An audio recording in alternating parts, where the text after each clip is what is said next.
Hey everybody, what's up? It's Chase. Welcome to the Chase Jarvis Live Show here on Creative Live. I'm going to get right into today's episode with you. Today's guest is Dave Asprey. If you're not familiar with Dave's work, he's the founder and chairman of Bulletproof 360. If you've ever heard of Bulletproof Coffee, where you mix butter and some oil into coffee and drink it and have a lot of energy, he is the founder of that, among many other things. He's the best-selling author, host of the Webby award-winning podcast Bulletproof Radio. He's been on the Today Show, Nightline, CNN, all sorts of different media outlets. And he's got a couple books: Superhuman, The Bulletproof Plan to Age Backwards, The Bulletproof Diet, Lose Up to a Pound a Day, The Headstrong, The Bulletproof Plan to Activate Your Brain Energy. And today we're talking about a couple new things. One, his latest book, How to Fast This Way: Burn Fat, Heal Inflammation, and Eat Like the High-Performing Human You Were Meant to Be. A little more backstory on Dave. So anyone who's a biohacker like Dave is always ahead of the curve, saying things that seem controversial. And Dave has been one of these guys for a long time. So much of the work that he's done in and around diet, nutrition, how to change the chemistry of your body are things that I personally have tried, friends of mine, and fasting is one of those things. Now, there's so many myths that we address in in our conversation today, things that are featured in the book. Some myths like that fasting is just about food, that fasting is dangerous for the body, that fasting equals dieting. A lot of those myths are ones that I believe are toxic in our culture. One of the reasons that I wanted to have Dave on the show is because I personally have experienced the benefits of different types of fasting. And we do, for those who are curious, go into that. All kinds of different, how to exercise while fasting, how to hack your sleep for increased energy, how fasting drives mental clarity and can help you live longer. These are facts. Anyway, my hope is that you will listen to Dave's rather eloquent explication on the merits of fasting and why it's gotten a bad rap. More importantly, I encourage you to get a copy of his book. But without further ado, I want to introduce Dave Asprey to the show. Give him a warm round of applause from wherever you're on the internet. And let's kick it off with my conversation with Dave Asprey.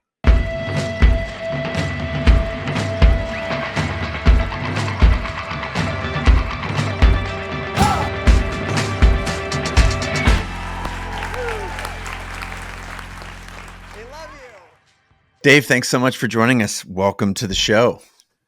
I'm happy to be here, Chase.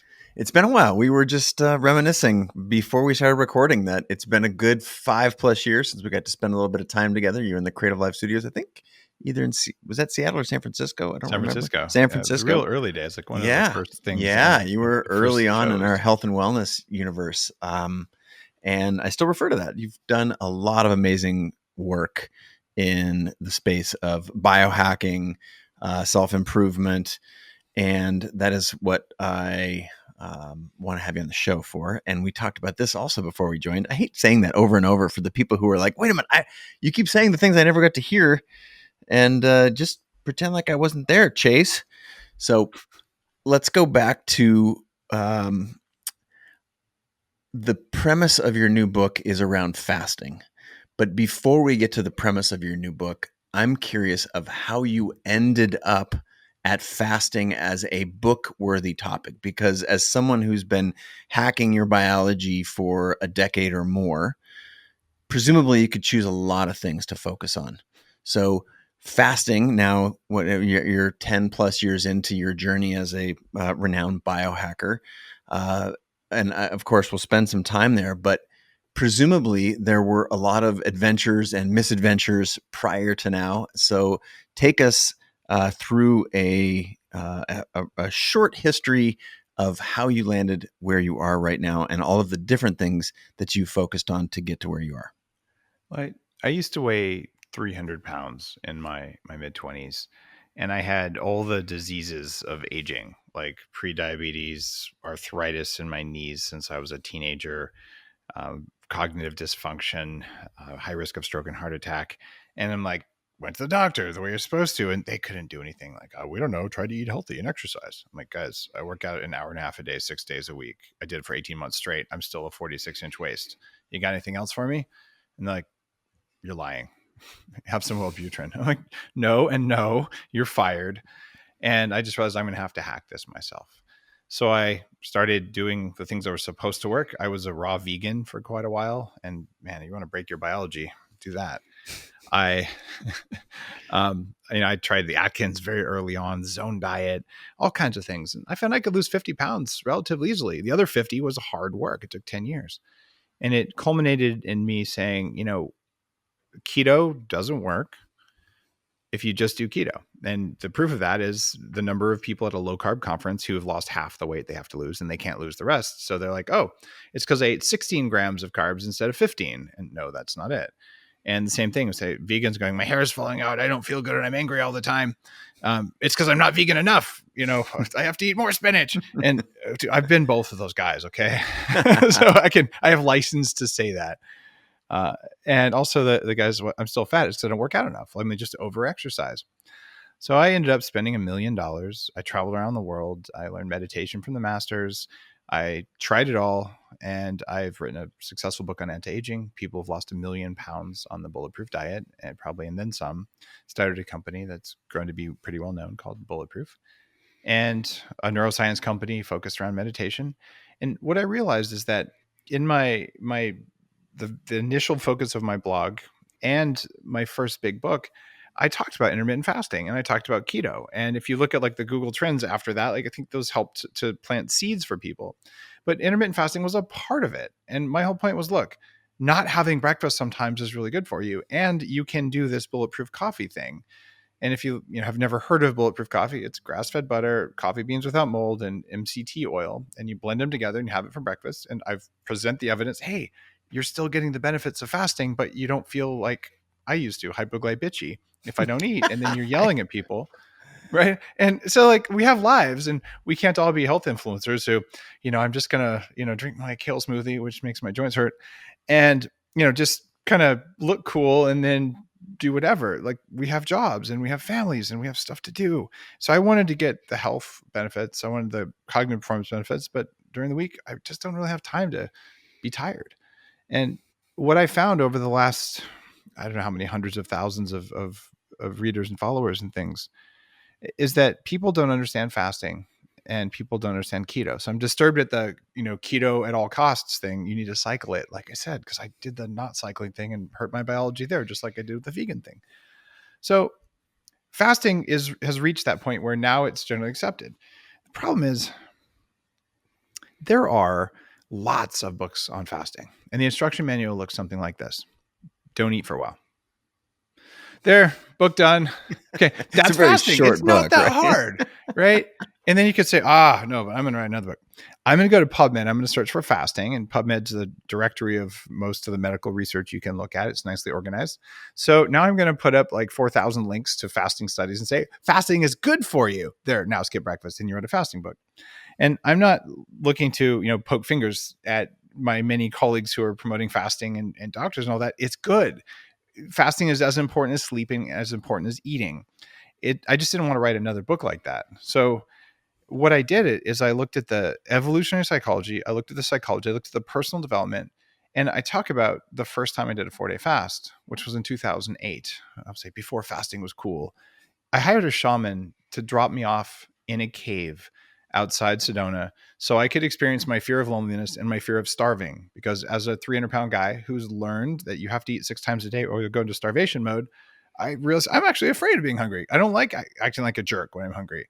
And I realized I don't like being alone, and I would do almost anything so to not be alone. So I'm like, hey, put me in a cave. And then I got no food. I got no people. I'm going to have to just deal with it head on.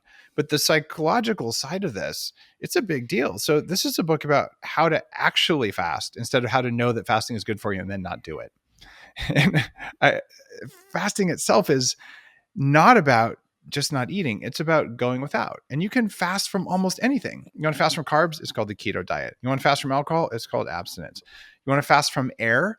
It's called intermittent hypoxic training and breath work. And yes, I do that too. Brief periods of not having what your body is screaming at you that you need will make you profoundly stronger.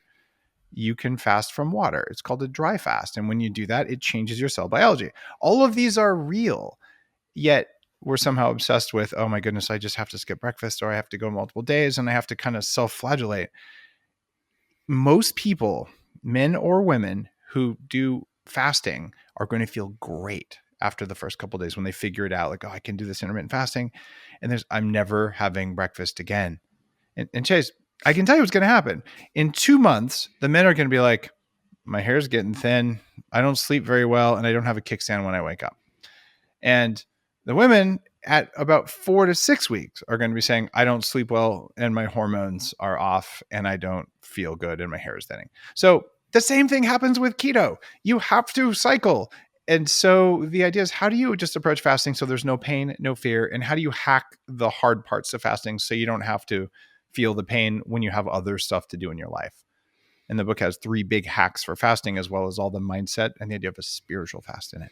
That journey to getting to that, first of all, the book is fantastic. So congratulations. Oh, I have thank you. read many of those books about fasting that you so speak. And I find there's a general avoidance of the psychology part of it, which is one of the things I valued that you took head on. But I want to retrace a couple of those steps because it's being 300 pounds and having a 46-inch waist has its drawbacks. And I want to understand a little bit about, presumably you were in enough pain that caused you to take action. So that is what is it? Something is a mother of invention. Necessity is the mother of invention. Yep. But there are people out there who don't weigh 300 pounds and for whom might be listening right now saying, yeah, that's cool. I like eating, or I like fill in the blank. I don't like going hungry or living in a cave. So to those people who see themselves as mostly healthy or ish, close enough, what would you tell them? Because you had a problem that you needed to solve. My belief is that most people don't understand the difference between needing to solve a problem and optimizing their performance or their health or their well-being. So I'm hoping you can sort of articulate a little bit from, maybe your position as needing to versus someone who is perhaps unaware. Because I think there's a lot of people listening or watching right now who maybe had that point of view.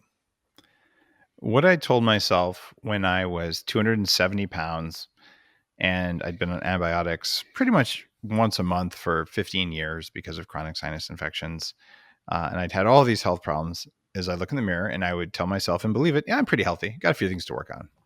But really the voice in my head is like, make sure you get paid, work on your job, and can you get laid? Sorry, that's the human condition. That's what the voice in your head is going to say. You know what it's never going to say? No one wakes up in the morning and says, today I want to optimize my health. No one on earth. Optimizing your health is a stupid idea. Here's why. Is it ever number 1 on your honey-do list? No, it never will be. You know what's number 1 on your list? You want power and you want control. And if you wake up and say, today I want enough energy, which is power, to do whatever I call on my body to do, you can wake up and you can sign up for that. The only people who want to wake up healthy are people who are desperately ill. And I did get that desperately ill when I had fibromyalgia and chronic fatigue syndrome and toxic mold poisoning and Lyme disease and the long list of crap that can happen to you if you don't know what you're doing, or if you're just unlucky, or if you have bad genes, or maybe all of those in my case. So no, you don't want to optimize your health. You want to have the power to do what you want to do today. And doing what you want to do today include eating stuff. And you do have the power to do that. You can choose to do it later, so it'll work better, and to reproduce and to not die of things that are scary. In fact, a lot of the framework in Fast This Way is around evolutionary priorities in decision-making that happens outside of your brain. And most of us don't understand our cells run an operating system for life.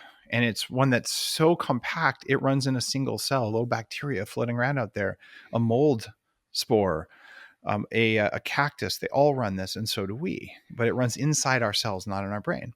And it goes something like this. If something might be scary, run away from, kill, or hide from it. It's fear. And all life has to respond to things that might kill it. Otherwise, the species will end. And plants cover themselves in toxins and spikes and bark. And we think our way out of it. And, a mold might make a poison, right? So everyone has its own defense system, but that's how it works. And you put 10 times more energy into that than it probably warrants, because most of the time it's not a threat, but it might be. And your dumb little cells, not you, are deciding whether it's a threat. If you decide it's a threat, your cells will listen, but they'll decide for you long before you have a chance. And if that's fear, the next F word is food, because everyone's died of famines, like every species on Earth. So that means eat everything. And this is why fasting is so hard, because there's a little voice that comes from inside a quadrillion ancient bacteria studded throughout your body going, eat the cookie. And you're, but I'm fasting. And they're like, I don't even know what fasting is. I'm dumb bacteria, eat the cookie. And you go through this arguing thing. And eventually, like, I'll just eat half the cookie. And then you're like, why am I such a bad person? Dude, you're not a bad person. What happened there is exactly the same thing as if you lean against a hot stove and you pull your hand away. Like, good thing I pulled my hand away before it got burned. You didn't pull your hand away. Someone else pulled your hand away, and you noticed that you pulled your hand away, and then you took credit for it. Well, the same thing happens when you eat the damn cookie, and then you take credit for eating the cookie that you didn't want to eat, because it wasn't you who made you eat it. It was another thing running inside of you that is outside of your brain. And you could have caught yourself, and you could have burned willpower in order to say no. But guess who controls willpower? Those same bacteria, because those are the bacteria that make energy. They're called mitochondria. So that's kind of interesting, where we have fear and we have food. What else does life have to do to stay alive for Procreate. decades? But it's also an F word I'm looking for, Chase. Fuck. I meant fertility. Good God, man. All right, we could go there. So, all right. Okay, you tricked me. I might have done that before. So the idea there, though, is, okay, so if you put 10 times extra effort on fear, 5 times on food, 3 times on fucking, well, okay, what's left after that? Well, there is a final F word, and this is why fasting is so important. The final F word that all life does is friend. And once your basic needs are met, you will form a community. And if you're a bacteria, you make a biofilm, or you make yogurt or kombucha. And if you're a cactus, you make a cactus tribe, whatever cactus growing, I don't know. And if you're a human, you make a community and you specialize and you support each other. We are wired to do this inside ourselves to keep our species alive. It is fundamental to being human that you want to help other people. But if you're all the time afraid and all the time hungry, you will not do this. And we have this loop inside of us that says, oh my God, I'm hungry. If I'm hungry, I might die. So we just went from 5x to 10x because dying is a fear thing. And if I'm going to die, then I won't get to reproduce. So we might as well throw that 3x on there. And that's why hunger is such a trigger. And that's why we feel like such jerks when we eat the cookie. But the ways to fast are sit down and do a spiritual fast the way I did in the cave and say, all right, I'm just going to deal with the feelings. I'm going to think about it. But since there's no food here, I can't sabotage myself. Or you could say, I'm going to do this in a structured setting. But most people for the first time aren't going to go 4 days if there's food in the house, because that part of them is going to just kind of make them do it. And then you'll convince yourself it's a really good idea to break my fast only 47 hours into it. And right after you take the bite, you're like, God damn it. I can tell you I've done this enough times. Well, that is a personal growth path, and it is valuable and it is good. And I talk about how to do that. But for most of us, did you want to have way more energy than you're used to having? Did you want to get younger? Did you want to just feel younger? Did you want to feel like every time you push down the accelerator, you could go faster instead of being pegged and it's already noon and you still have the rest of the day? Well, that's why intermittent fasting is important.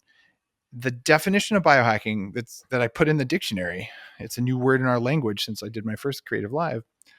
It's, at least the definition that I first wrote, is the art and science of changing the environment around you and inside of you so that you have full control of your own biology. Well, what if you did stuff so that you just didn't feel hungry? Then you could intermittent fast and you wouldn't care. And the cookie wouldn't ask you to eat it. You wouldn't trigger hunger, which wouldn't trigger fear, which wouldn't trigger lack of reproduction. And then you could just go about your morning and not be hypoglycemic and not have all the other stress. And ultimately, you get more done, you feel better, and it's easier. And that's missing from the conversations around fasting. They're just like, do it because it's good for you. Do it because of the science. Yes, all that is true, but you're still not going to do it because your mitochondria don't understand science. They understand environment. I'm going to tell you to change your environment so that fasting is easier. So, to my original question and to dovetail and make sure I'm getting this right, the reason that people ought to care about our conversation today is because of fill in the blank. Because you want energy and you Energy. want control. You don't want to optimize your health. You want enough power to do everything you love. You want enough power to have sex until you fall over dead. You want enough power to have the best career you want. You want enough power to change the world and all of the above.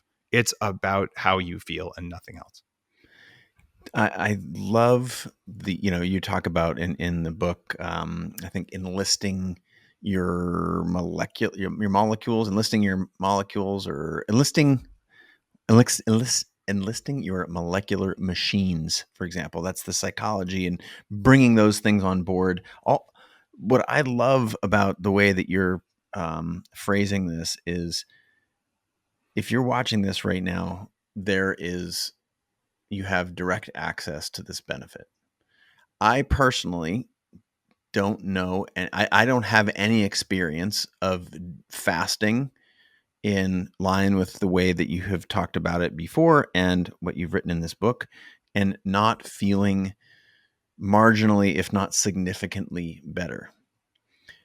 I also believe that this path that many of us on our desire to be on, whether it's self-improvement, betterment, I think the way you phrase it is really appropriate, is wanting the power to control your life and do the things that you want to be able to do.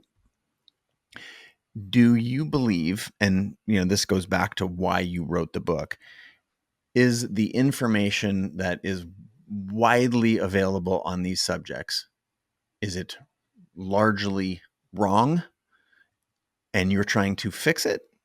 Or is just too much of it and you're trying to condense it and give it to us in a way that, I'm fascinated with the why. So this is, you see me digging into why you wrote the book, and because there is a ton of information out there. If you think about, like, why did I start Creative Live? Because there's all kinds of stuff. You can find information, but you want to go to a trusted source. And as someone who's done so much of this stuff to yourself and done the science, and as you said, lived through a shaman dropping off at a cave in the desert, is it, was the goal here to, just give someone 10 cards they can turn over when they're trying to go through this?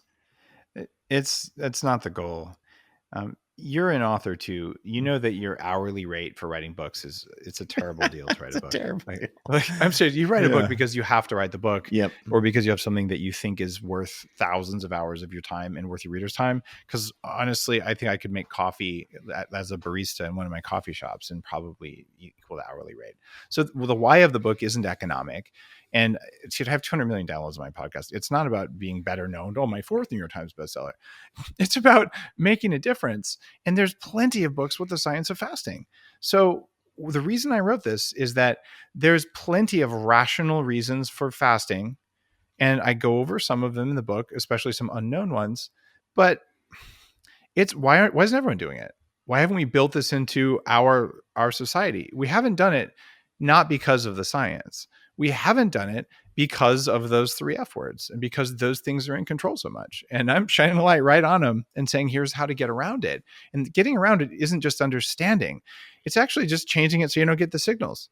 So you can do some stuff at the start of a fast that dramatically improves your likelihood of succeeding and completing the fast. And there's other things you could do during a fast that makes it more impactful, like taking the right supplements, not taking the wrong supplements. So it was more about how to actually do a fast instead of here's the reasons you should do it and the types of fasts. That's easy. Just Google it. It's not even actually use DuckDuckGo. Google doesn't even give you any good info about anything anymore. It just adds. But when you go out there and you say that's what it's about how to do it easily and without effort, unless you wanted the effort for your own personal growth. All right. I'm lazy. That's why. Yeah. Well, ultimately, I think that's part of, what we in a culture that gives us things what we want when we need them and quickly, I think that's a very virtuous reason for wanting to help someone, because there's a lot of pain and there's a lot of lack of awareness, and there's a lot of, you can give people the tools, and especially like you said, it's a bad hourly rate. But so you've written this book. I'm going to cut to the chase here.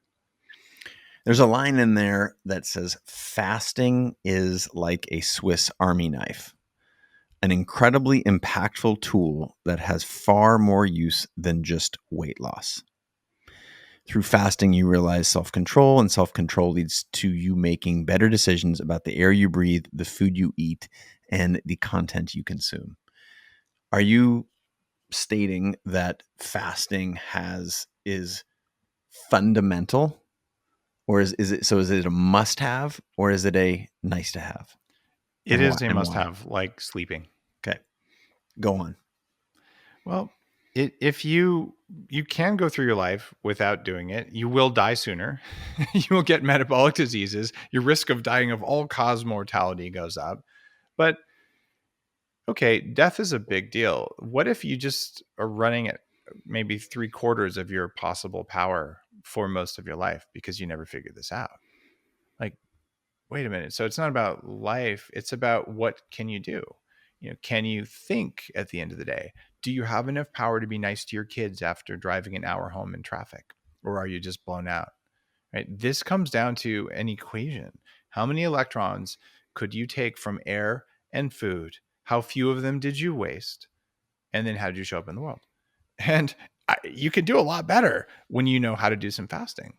In fact, one of the things that happens when you know how to fast is that voice in your head worrying about food actually stops. I found a study that's in Fast This Way. 15 to 50% of the thoughts in your head during the day are about what you're going to eat next. What if there weren't any of those? What would you do with 15 to 50% more capacity for thinking?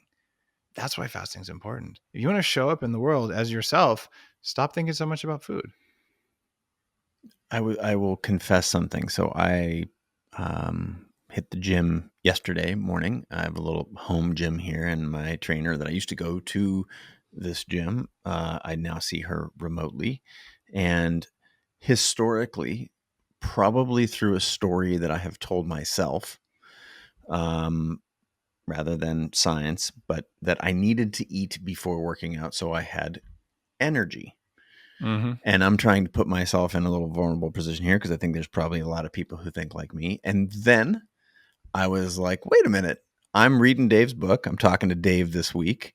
I'm going to not eat, because I had stopped the night before at about 6:30, which is a pretty early dinner for me, but did that. And my training session was at 8.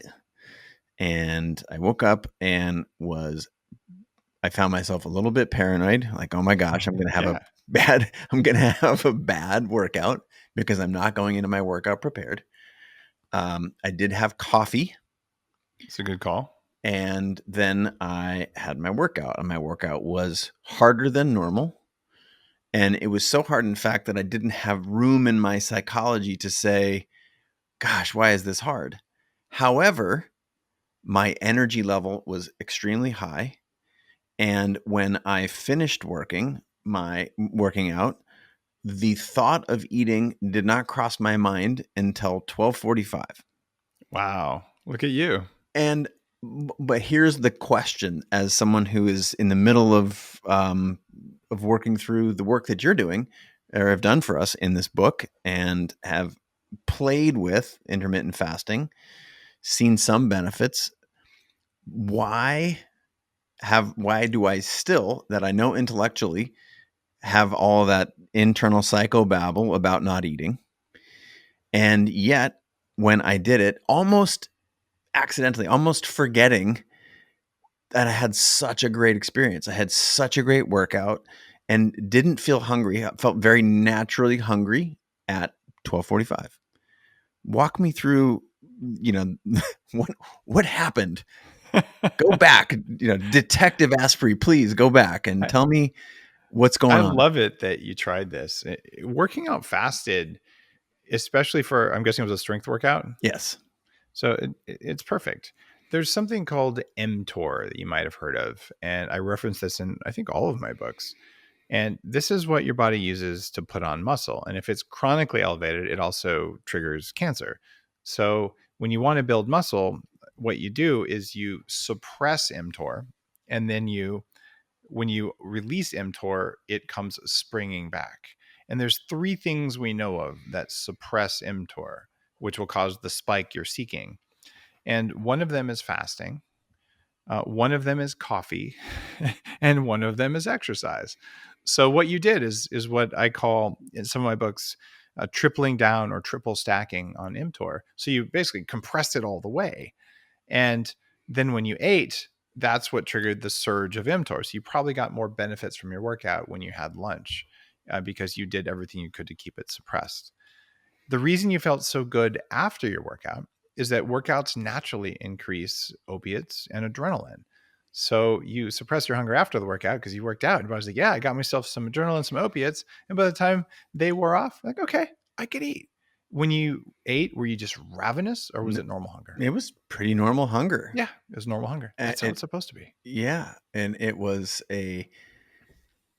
again, as someone who has intermittent fasted as a part of, is a curiosity for myself, because so many of my friends, like you and others, have been advocating it, never really sort of hopped on the train. When in reading the book, you advocate working out fasted. So I haven't done that before, and actually not have I not done it, but I actually have fear around it because I don't want to bonk and waste my time.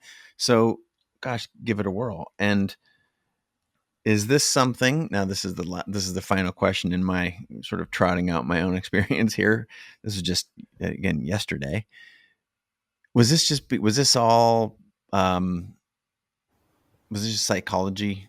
Was I expecting this and then it happened? Or do you believe deeply that I'm just a product of my biology um, and I was ready to have this be successful? Because I'll tell you, I'm going to short circuit my own question here. I was prepared for it to suck. I was going to say, I don't think this is a case of placebo. Placebo is what, 31%, but you were very curious about it, Yeah. but you didn't have an expectation of an outcome. And and weirdly, I forgot. Like, that's the part that was strange to me, is I had forgot that I didn't eat. I was focused on the workout, and then I went right from working out to a thing. I had a lot of energy, and it was literally like 12:45. I was like, wow, wait a minute. These are my first calories aside from some coffee. And so that's available to me at all times, is what you're saying. It is, but that doesn't mean you should do it at all times. That's where I want to go next. Do you use an Oura ring or some kind of sleep tracker of any sort? I don't know if you can see that. Okay, yeah, cool. There it goes. Right. All right. So yeah, you know your readiness score. So if you'd have woken up that morning and you're like, man, I got terrible sleep last night, I'm really kind of blown out, you should have skipped the strength workout and you should have had some breakfast with protein and fat. Like, today I'm going to do a yoga class. It's all good. And you don't need to push yourself out because fasting is a stressor. It's a good stressor unless you already have enough stress. Look, if you broke up with someone the night before, you got fired the night before, your life's on fire, or you've got, the beginnings of a cold, maybe you just don't need to fast and go hit the gym really hard. You actually need to be kind to yourself. And this is the other reason I wrote Fast This Way, is I am seeing men and women burn themselves out on fasting because they feel so good. And it's like, no, at least a couple times a week, have some breakfast already. Like, have breakfast with friends, have some bacon, like, you'll be fine. Have some eggs, or heck, if you have to, have some gluten-free waffles. Like, it's fine. You don't even have to be keto. In fact, you don't want to be keto all the time. But fasting is a tool that is free. It saves you time. And when you do it, at least some of the time, it profoundly changes the energy you have the rest of the day and in the rest of your life. And it'll likely give you many more additional years of feeling good before you hit the end. Man, that's a good ROI. Yeah. I like you talk about ROI in business, and the ROI of this is power, health, feeling good, thinking well. And I also appreciate what I'd like to go into in just a moment is how this is different for women. But before we do that, You have articulated in lots of different places. I've listened to a lot of the conversations you've had with other folks. Again, you have a class on Creative Live, which I recommend.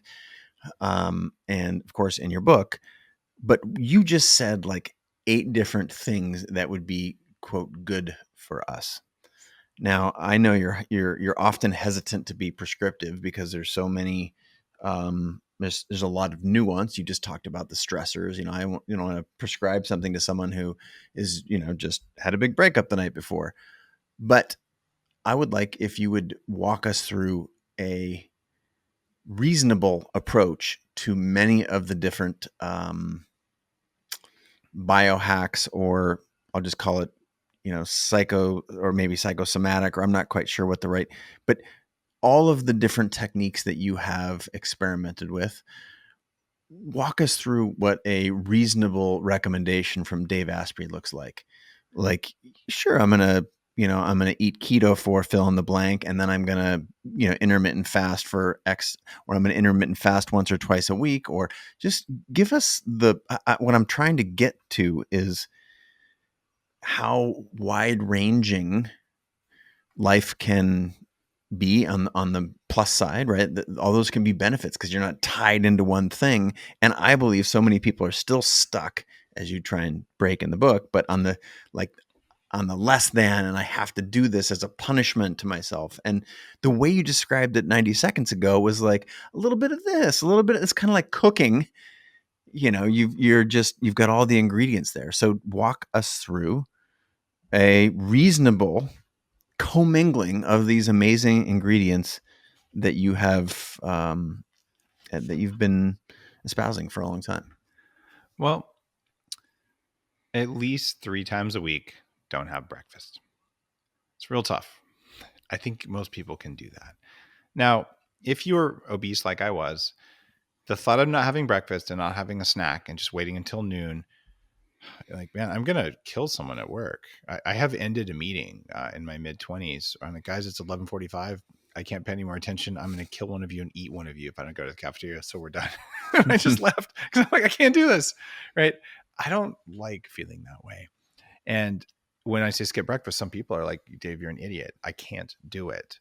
And there are 3 fasting hacks that I feel like I have to talk about here No, it's before I go on perfect. to the next things. No, it's great. And the reason for fasting hacks is to turn off the voice in your head that says that you're going to die if you don't eat. And that way the fast can be easy. The first hack you already figured out, it's black coffee. Coffee, the amount of caffeine anyway, not just coffee, but caffeine present in 2 small cups of coffee doubles ketone production. Okay, that is really big. And we didn't know that until just a few years ago. And that means if you have a cup of black coffee before you fast, your ketones go up a little bit. As the ketones go up to very mild levels, much less than the keto bro, I only eat bacon kind of person, you're actually turning off a hunger hormone called ghrelin, and you're turning on a satiety or a fullness hormone called CCK. And when you do that, all of a sudden you're like, oh, wait, I'm feeling better. So the first hack, just black coffee, that may be enough. Like, you know what? Suppress my appetite. I just don't care about food. I'm good. But then the next hack for that is something I'm kind of well known for. And like, there's been hundreds of millions of bulletproof of coffee sold. But I will tell you, if you put some MCT oil, the C8 kind that raises ketones more than coconut oil and more than regular MCT, that's called brain octane. There's a couple other people making a C8 now. But you do that and a little bit of butter and you blend it up. Doesn't have to be a lot. It doesn't have to be like 400 calories or whatever the critics are going to tell you.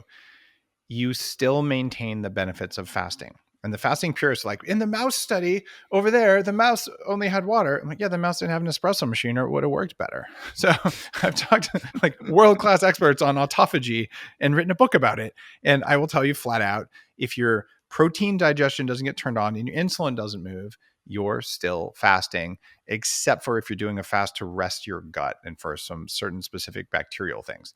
Other than that, you do those 2 things, like, I just don't care about food. But the other thing that is new to the world of fasting and is a part of Fast This Way, and something I've tested a lot, is prebiotic fiber. This stuff cannot be digested by you. It doesn't raise your blood sugar. It's still keto. But when you put it in your body, your gut bacteria turn it into something called butyric acid, which is pro-ketosis. So it can actually raise your levels. It also is really good for the balance of healthy gut bacteria. So you could have a cup of coffee. You could put some prebiotic fiber in there. You could put a little bit of MCT oil, a little bit of butter, blend it up. It still tastes like coffee, and you drink it. And you know what? People could wave croissants and pizza and whatever else from you, and you just don't care. You're like, no, I just don't want to eat. And it's so liberating. Instead of going, I have willpower, I'm going to say no, and then was going to judge me if I change my mind. So I'm just going to sit in the meeting and going to think about it. Now, all that's gone. Okay, there's your intermittent fast. Use one or all three of the fasting hacks. So you got your morning and you're still yourself, right? And sometimes don't have any of them and just be like, I'm going to do it because I'm feeling really good. And that's all good. It doesn't have to be the same every day.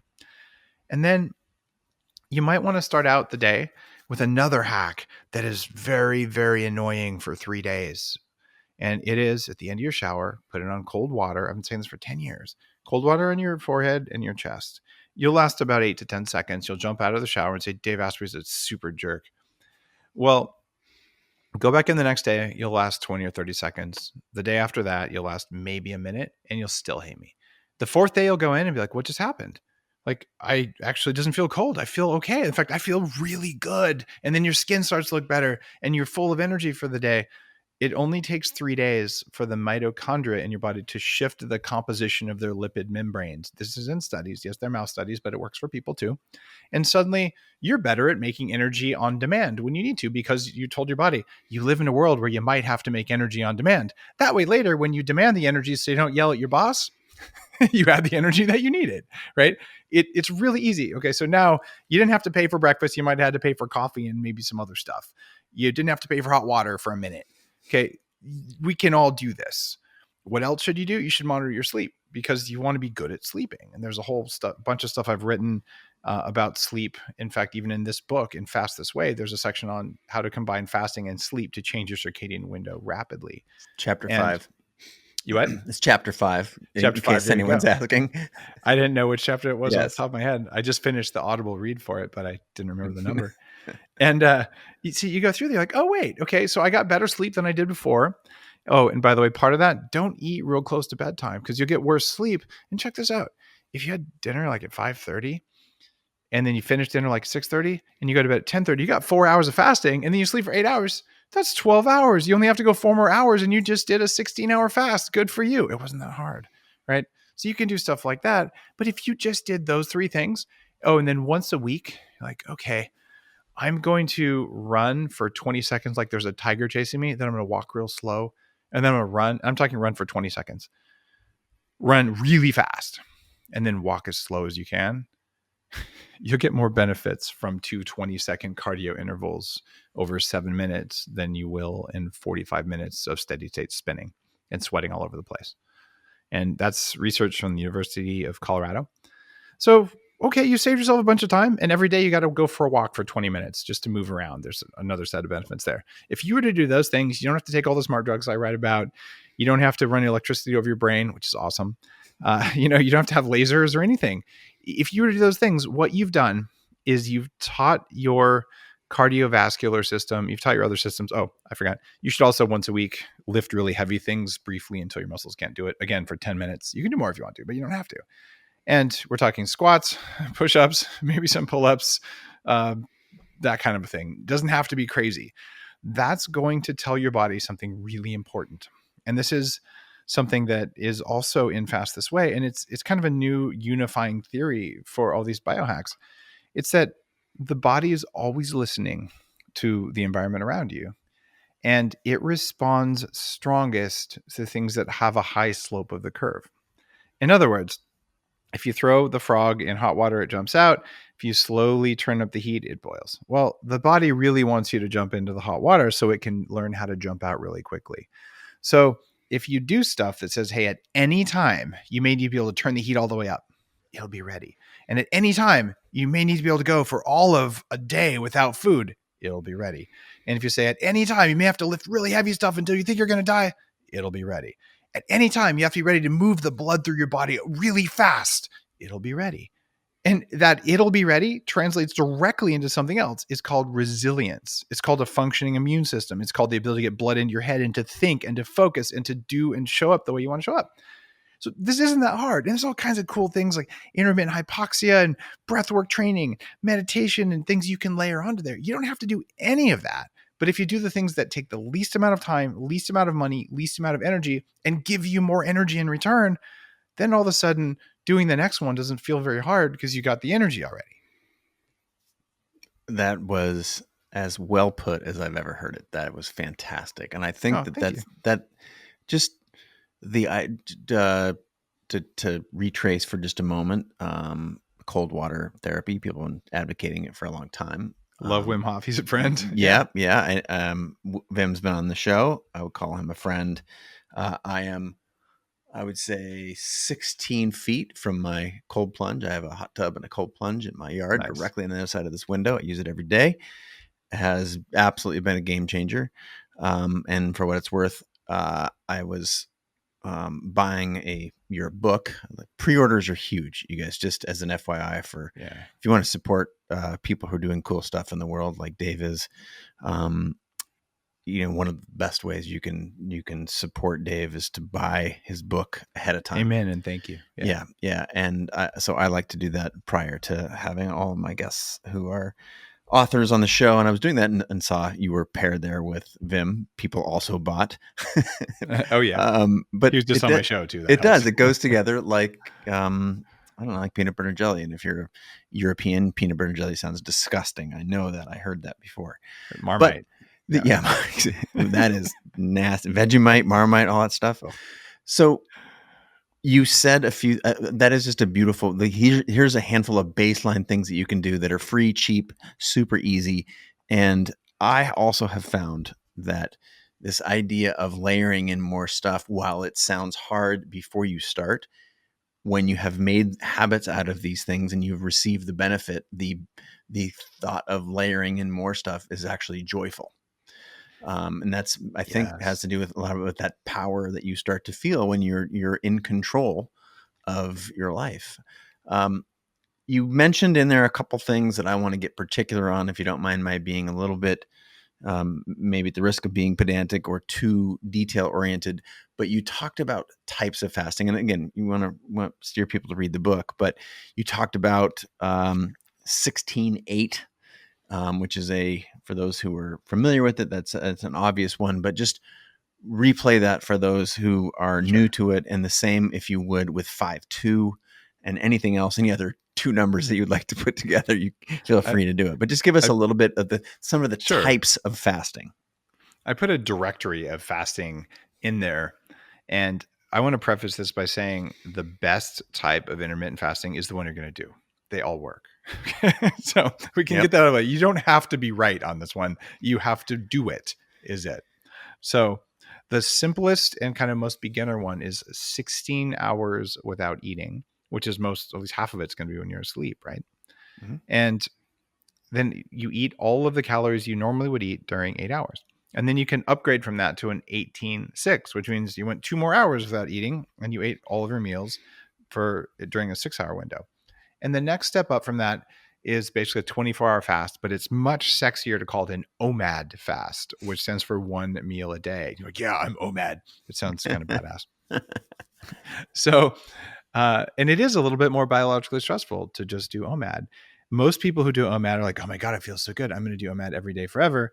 And then 2 months later, they wish that they would have had breakfast every now and then. So just because it was good for a couple of days doesn't mean it's the best practice for every day for the rest of your life. That's the kindness to yourself. And there's also 5-2, where you can fast 2 days a week and you eat normally the other 5. There's something that I wrote about originally in the Bulletproof diet, like back in 2011. And it's called a protein fast. So 1 day a week, you eat less than 15 grams of protein. So you can eat 1,000 calories or something. You can have some coconut milk and you can have some vegetables that aren't too high in protein. So you're not really hungry, but you get the autophagy, the breaking down old cellular junk and getting rid of it. You get that effect if you just avoid the protein. So you can also do other longer fasts as well. And there are people who name them different things. So I do my best in there to say, okay, sometimes people will take the name of someone's work And then they'll say, oh, like that's a lean gains fast. And Martin, who's the guy who created lean gains, no, lean gains is a whole program that goes with a certain length of fast. And you're doing him a disservice if you're saying, oh, I'm doing a lean gains fast, but you're actually just doing an 18-6 fast because you didn't do the rest of what he told you to do. So I do my best in the book to say, this is a fast that's been branded. There's also the FMD, or fasting mimicking diet, where you eat a lower number of calories for a substantial number of days of the week, but you're not actually fasting. And what this comes down to is the real core definition of fasting, which is it's just going without. And you can fast from carbs. It's called the keto diet. You fast from animal products. It's called the vegan diet and not good for the planet. That's a whole different conversation there. But I write about, the vegan approach and how you can combine it with fasting, but how it's probably going to be harmful because of cell membrane integrity, not because of protein specifically. And when you look at this, there's other things. Fasting from alcohol, we do that. There's fasting from gluten. It's just going without. There's social media fasting. There's dopamine fasting. We're saying, I'm going to fast from anything that gets me too stimulated to reset my dopamine receptors. And there's my dopamine receptors. There's actually emerging evidence that you're probably just during a normal fast, also making it so that when you do eat, the food tastes better and that you actually get more pleasure from it. So fasting is a spice when you put it that way. And the list goes on. There's 24-hour fast, 48-hour fast, 72-hour fast. There's dry fasts where you go without water and without food for a day or sometimes up to 3 days, which has a different effect on the body and probably is a little bit rough on a lot of biologies, but people are doing it. So what I would encourage people to understand is you don't have to have a name for your fast. Just pick a length of time and say, I'm going to go this long without eating junk food. You just went on a junk food fast for 3 days. Good for you. If you're addicted to junk food, it's going to be really hard to do because they put MSG and NutraSweet in there, and those are addictive substances. And you're going to be like, I'm dying without my diet soda and my French fries here. You're not dying. That's the voice in your head just lying to you. So start there. That's okay too. It's just choosing to go without something for a brief period. Awesome. Now, I promised to ask you a couple of questions about how women might approach this differently. And before I do, because you may choose to include this in it, maybe it's different, maybe it's not for the gender biology. But I want to touch on the mental clarity aspects. When I first started experimenting with some of your techniques and Bulletproof Coffee in particular, I got way smarter, especially between, I would say, 2 and 6 hours after the Bulletproof Coffee. And my mental acuity was significantly elevated. And I got to the point that if I had to, lead an executive meeting or give a keynote in front of thousands of people, and if I didn't have that near me, I was disappointed and frustrated because I started to rely on it. So I've personally experienced the clarity of thinking that goes with Bulletproof Coffee. And I'm wondering if you can tell us, is that just the fat that is in there, or is it the combination of not having eaten? And then when you do put calories in your body, they are fat. So you're mimicking fasting. What is the combination? And this asking for a friend, but my friend is truly me. Like I, to this day, if I'm going to do something very public in front of a large audience, and I will not, I will fast and I will consume a bunch of good, high quality fat, and it makes me way smarter. I want to know why. Okay. It turns out it's not making you smarter. It's making you more energetic. You already had the smarts in there, but you didn't have the power to use them. Oh, thanks, Mom. No, for real. I mean, no, I get it. It. Rewire your brain in that Right. amount of time, and you can rewire your brain. It takes a lot of work. So what's going on there? There's probably 6 reasons that Bulletproof Coffee is doing that. And the most obvious one is coffee makes you smarter. We know this. But when you are not fasting, you're eating stuff. And the vast majority of things that we call food have toxins in them. And that's okay. The toxins are there because plants don't want us to eat their babies. So plants cover their babies in poison. Animals don't want us to eat their babies. They bite us if we try to eat their babies. So what's going on there is like, well, our ancestors figured out that they would die if there was a famine. So they figured out they could eat this plant and not die. Notice they didn't say they could eat this plant and show up on stage and kick ass and be at their highest and best power, right? They Yeah. just wanted to not starve. And these became our foods. And if you talk to a food company executive, what's the cheapest food I can get? It's the stuff that will keep people from starving. And then how do I make it taste really good? Add some artificial colors and flavorings and bad fats and some salt, and you're good to go, right? So when you're fasting, one of the side effects that people don't think about is you're not consuming negative things in plants. Now, plants have good things too, but you're by avoiding the negative, you're doing something special. And this is a core part of the bulletproof diet, which is outside of just the world of fasting. But when you fast, you are consuming no toxins that slow you down. Your digestive processes are not working. So the energy that you would have put into breaking down food is not there. When you use the MCT oil and the coffee and it raises ketones, ketones have more electrons per rotation of the Krebs cycle than you can get from eating carbohydrates or burning glucose, which comes from eating too much protein or eating carbs. So all of a sudden your brain's like, yeah. And we know in science, the neurons will eat ketones even if there's sugar floating around nearby. They prefer it because it's a better fuel for them. Now, the glial cells that shape and support your brain, they want sugar. They'll eat ketones if they have to, but they don't function as well. That's one of the reasons you cycle in and out of ketosis. It's one of the reasons you don't fast all the time. That's called starvation. And those are happening. You also have the pharmacokinetics of caffeine, and we're modifying that with the fat. But the thing that was missing that I really haven't talked much about because the research just came out, it's pre-publication. It's been driving me nuts. When I first had yak butter tea in Tibet and I noticed a difference, I could not explain it. And I remember I was at South by Southwest, probably the first year or two of Bulletproof, just starting the blog. And I didn't have a blender. And I said, man, I don't want to eat all this, junk food that's available everywhere. So I bought a stick of butter and a cup of coffee. And I ate the stick of butter like a Snickers bar. I was in front of this VP from Twitter who was just horrified. I'm like, no, I'm hungry. I just need some food here. And it didn't work. It was okay, but I didn't get the buzz. I was like, what's going on here? Why do I have to blend it? Well, I gave $50,000 to the University of Washington for basic water biochemistry research. And Gerald Pollack, who identified this fourth phase of water, it's a real thing in water. You can see it in a microscope. When water is up against a lipid membrane, these little droplets of fat, it changes its structure. And it turns out what humans do, we drink water, and then we put the water next to our cell membranes, which are made of little droplets of fat, and then we expose it to 1200 nanometer light. It's called heat, body heat.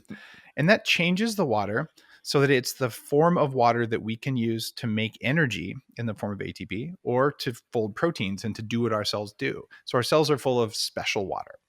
And what Gerald figured out in his research at UW was that butter, and he did test the grass-fed butter and MCT, at least the 8 carbon chain, the stuff that I recommend, both of those, they form very large amounts of this kind of water. So when you blend that bulletproof coffee up, you are now drinking water that your body can use right away without having to burn calories to heat it up. So you're like, okay, I got energy from ketones. I got water I didn't have to heat up and transform in order to use it. I got caffeine. I got the other polyphenols that are in coffee that are good for you. It's no wonder that you feel amazing. I did not know all of that when I tried the 1,000 different things to see what tastes good and what works and what gives me the buzz I'm looking for. And it's not a caffeine buzz. It's very different. And you're also not eating the very common toxins that are present in coffee called ochratoxin A, which forms from a species of Fusarium fungus that's very common in coffee. So common that it's illegal to sell coffee that has very much of this toxin. It's illegal in China, all of Europe, in Japan, and most of South America, but it's legal. There's no limits on that stuff in coffee in the US. So when it's illegal to drink elsewhere, they send the coffee to the US and Canada, and then they'll drink it. And then you don't get the same buzz from that coffee. You get jittery. And for me, I quit coffee for 5 years. I thought I was allergic to it. No, I drink clean coffee. And that was part of the bulletproof creation is I flew down to Guatemala and we put in new infrastructure to avoid the fermentation problems in coffee. And then we lab test the coffee. So there's a lot going on in that cup of bulletproof coffee. But I promise you, given the 10-year longevity of this and the hundreds of millions of cups of it, it's because people feel it. Like, you're not alone in that. I want this energy. But I will tell you, if you do bulletproof coffee for about 2 years and you stop eating bad fats the way I recommend, the seed oils, canola, corn, soy, your cell membranes change. It takes about 2 years. That's the half-life of fat in your cell membranes. And when that happens, you actually make stronger cells, and you'll find that you need less butter, less MCT oil, and you just have built cells that make more of that power on demand. And you'll eventually get to the point where, you know what? Today's a really big day. I'm putting some butter and MCT in my coffee. And, today I just don't need anything. I'll just have a cup of black coffee because I like it. And I'm totally dialed in. And you can go on stage and you can be yourself.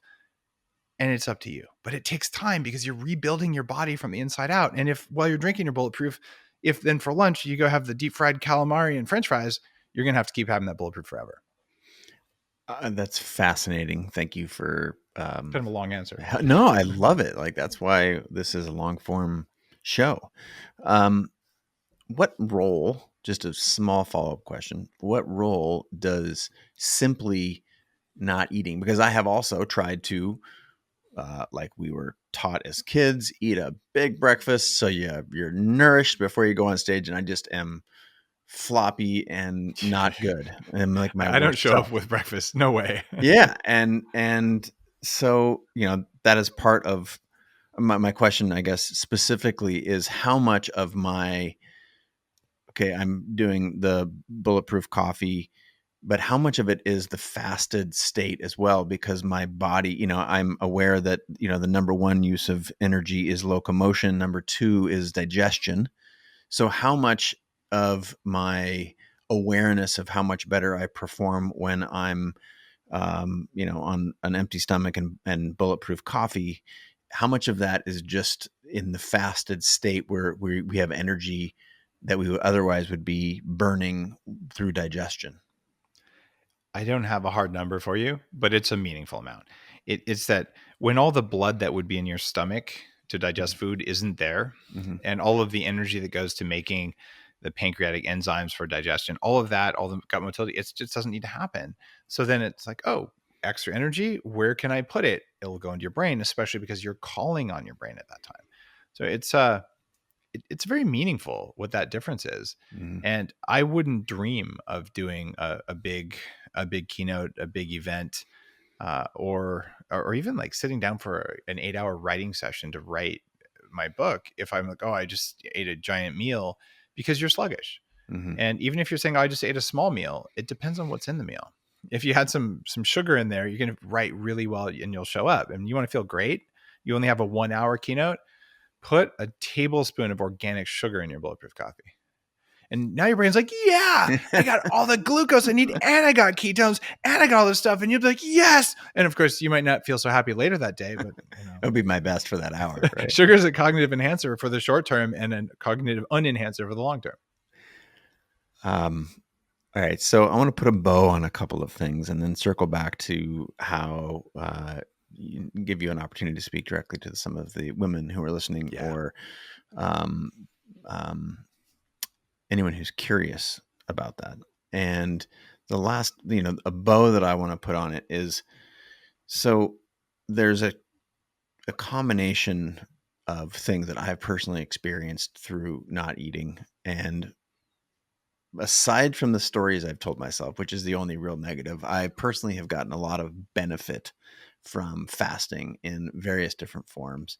I've tried to share some of those today.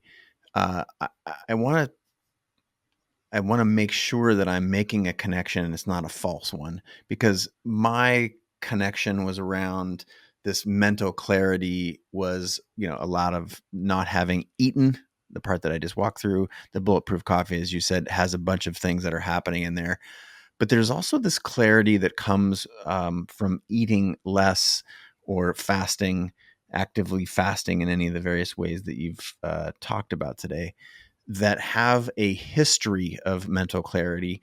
And in the book, you bring in religion, Zen Buddhism, Hinduism, anything Judeo-Christian. There is a history of fasting in each of these different philosophies of life.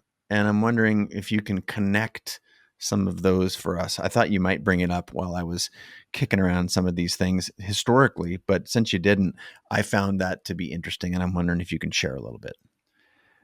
I did some pretty hefty research into fasting practices around the world throughout history.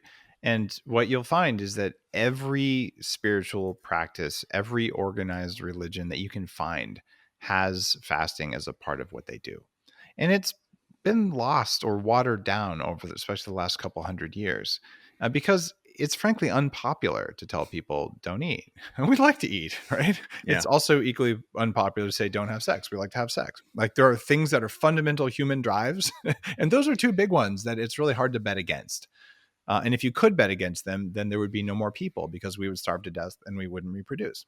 So it's okay to just acknowledge that we want to eat. And it's also in a spiritual tradition, it's around fasting for a couple days, which provides clarity because the digestion work stops so that energy can go to the brain because you go into ketosis. So the energy goes into the brain and you really do hit a state of clarity. And it's so amazing. After the second day of fasting, as I described, when I'm talking about the different days in the cave when I'm fasting, which is the backdrop and the structure for Fast This Way, the third day, you're like, I'm just not hungry, but I'm so powerful. Like I can feel everything. I can see everything. Colors are more vibrant. Like my senses are awake. That's real. And it is a religious kind of experience and it requires dedication. And whatever your belief system is, whatever deities or energies you work with, it's easier to connect with them when you're running at full power. And it's so counterintuitive to say, wait a minute, you mean when I'm not eating, I'm running at full power? But it's like this. You can have a battery that's charging and run it, but there's energy going into the recharging. And if you're, I'm not going to worry about recharging. I'm just going to run off the battery. And that's all I'm going to do. All processes are forward. All of it's focused. That's when people can connect with the divine. They can connect with the universe. And if you want to enter a state of samadhi, which is where you actually are at one with the universe, it requires fasting. And if you want to do a lot of the very advanced meditation states, it requires periods where your gut's not busy, you're doing something else. And I believe that if we can make fasting scientifically valid, which it is, it's already done, but if we can make it achievable again, or if you can get that 3-day fasted state, but you can do it in one morning because you actually raised your ketones as if you were fasting, the end result of any of those practices is that a metabolism that works better provides more energy to the person who has that metabolism. And when we have more energy, we are wired to be kind to each other. So that's what most religions want you to do. Be nice to other people. Like, let's not have another war. Although most religions go through a phase of war too, but that's another thing. Fascinating. Did you say And fascinating? fascinating. Ooh, but bump. How many times you done that before? Is that the first? No. It was the first, actually. It was the first. All right. You heard it here first, folks. I always like to bring you premieres here on the show. They've talked to me about how women might think about this a little bit differently than men due to the way that female bodies react to changes. And I know there's some special considerations, and I'm hoping you can shine a light on that. There's a whole chapter in the book that's specific to fasting for women. And one of the problems in the history of fasting research, guess who we do our fasting experiments on? There's two classes of animals that have basically no rights. One of them is mice, and the other one is college freshmen. And I mean freshmen, right? So Need throughout money most of for history, beer. Yeah. it was white dudes in college. So that was who they would run the experiments on, the psychology experiments, the diet experiments, and all that stuff, because they'll do anything for beer money, right? I know, I went to school too. So there's fewer studies on women and fasting, but we understand some evolutionary psychology. And I reference the studies that we do have. And what happens is for men, if you don't have sex, no one's going to die, right? if you don't reproduce, it's okay. With a woman, if you do have sex and there's inadequate calories or inadequate nutrients, you could die because you could get pregnant and there could not be enough food for you and the baby. And then Mother Nature knows that you're screwed. Now, like, hey, I'm using birth control. I'm not going to get pregnant. But Mother Nature doesn't know that because Mother Nature is listening to the little cells in your body that are following the basic 4 F words. So we have a disconnect there. And what that means is that you're likely to experience more physical biological stress sooner than a man does during a fast. And fasting still provides great benefits, but you might want to start out by doing 3 to 5 days a week of intermittent fasting, not every day of the week. In fact, most women, but not all, who I know, who, especially if they're exercising a good amount, don't do well over time with unending intermittent fasting, especially if they're also mixing in some longer fasts. So my recommendation there would be have breakfast on weekends, have brunch with your friends.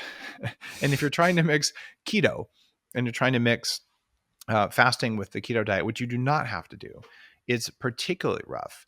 Men will typically hit the wall in about 2 months, and women typically hit the wall in about a month. This is a month of unending intermittent fasting or unending keto without consuming carbs or without taking a break from intermittent fasting. Some women, especially if you're young, especially if you don't have any underlying health conditions at all, you might be like, I feel great. I don't eat breakfast hardly ever. But I will bet you money that 3 months after saying that, you're like, you know what? My cycle's a little bit off. And there's also times when you look at your Aura Ring score, and there's this amazing thing that when you're on your cycle, there are certain times when your readiness score will be lower, your heart rate variability is lower, and your body's doing a lot of extra work on refreshing the uterine lining. Well, during that time, it might be a better idea to have breakfast. And it also might be a better idea to fast, but you've got to be aware of that. The saving grace here is that women are almost always better biohackers than men. And I don't know if, people saying, oh, women, they're more heart-centered or whatever, which is a bit of a stereotype. But I will say that women, because your biology changes on a regular basis, you're more aware of changes in your biology. If you're a guy like me, I didn't realize that anything below my neck really mattered very much, except if I was on a date or if I was hungry. And this is a very common, very stereotypical perspective, but it's borne out through mitochondrial behavior and survival instincts. So what this means is if you are practicing fasting or you're practicing keto, or for that matter, you're practicing the vegan diet, and you start noticing changes in your hormones, you start noticing changes in your hair, then it's time to eat some more. And it's okay to do that. Do not get into this idea, I have to do the same fast every day because it's easier. I have to work out every day the same way because it's easier. Overtraining is a problem. Over fasting is a problem. And you'll see it in thinner hair, thyroid dysfunction, and hormone dysfunction. And before those hit you, you'll see it with sleep disruption. So fasting's powerful, just not every day. It's really easy. Every other day, you can do it.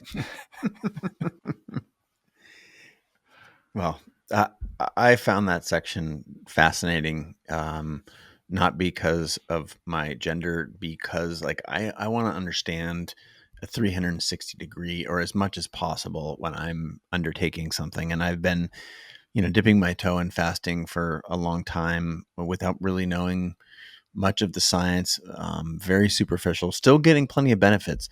But I just want to give you personally a shout out because your Thank you. book is really helpful, and it shined a light on a lot of the things that I was like, so that's why. Not dissimilar to how you helped me understand the benefits that I got from my workout yesterday morning. So shout out. Thank you so much for writing a book about fasting that I felt like needed to be written. And we've already said once, but I'll say it again. If you want to be able to help Dave out, pre-ordering his book, we'll make sure to drop this podcast in time so that you can get it before it's out. That's a huge help for any author, and Dave is in that category. That's a great way to support folks beyond just the purchase. The timing of that purchase matters, and if you can buy it from a local bookstore or a small bookstore, that's even better. But of course, all these choices are yours. So, Dave, appreciate you being on the show. Congratulations on, of course, all your successes. And it was a treat to get to meet you a few years ago when you did your Creative Live class. Again, I have to recommend that. And just thanks so much for being on the show and for writing the book. Keep doing the cool things that you're doing. And can you steer people towards a couple places you'd like them to go on the internet in pursuit? I shared the bit about your book, but is there anything else that you want to say before we scoot? If you do pre-order my book, first, thank you. It's worth your time or I wouldn't have written it. If you go to fastthisway.com, which is the webpage for the book, and you send me a copy of your receipt, I'll send you a bunch of other stuff. And then you go to the website and figure out what it is. But basically, it's my job to make it easy for you to figure out how to start fasting in a way that won't break you and that makes you feel good. The reason I'm doing it is that I think it'll make you nicer to yourself and to other people around you. I want us to have a lot of nice people because there's a lot of stressed people going on right now. Yeah. There's also a section in the book on fasting and immunity, when to eat, when to fast and when to eat, depending on what kind of an infection you might have. There's really good data on this that isn't really well understood or well known, but it is well understood. So I just say it's worth your time. And if you haven't heard of Bulletproof Radio, top 100 podcasts for years running, a couple 100 million downloads, and I'd love to spend more time with you there. Awesome. Thanks for being on the show. Congrats on the book. It was fun to read a little bit more about something I've been paying attention to for some time. So thank you very much. And signing off, everybody. Check out Dave's book, and we'll be back in your ears again, hopefully tomorrow.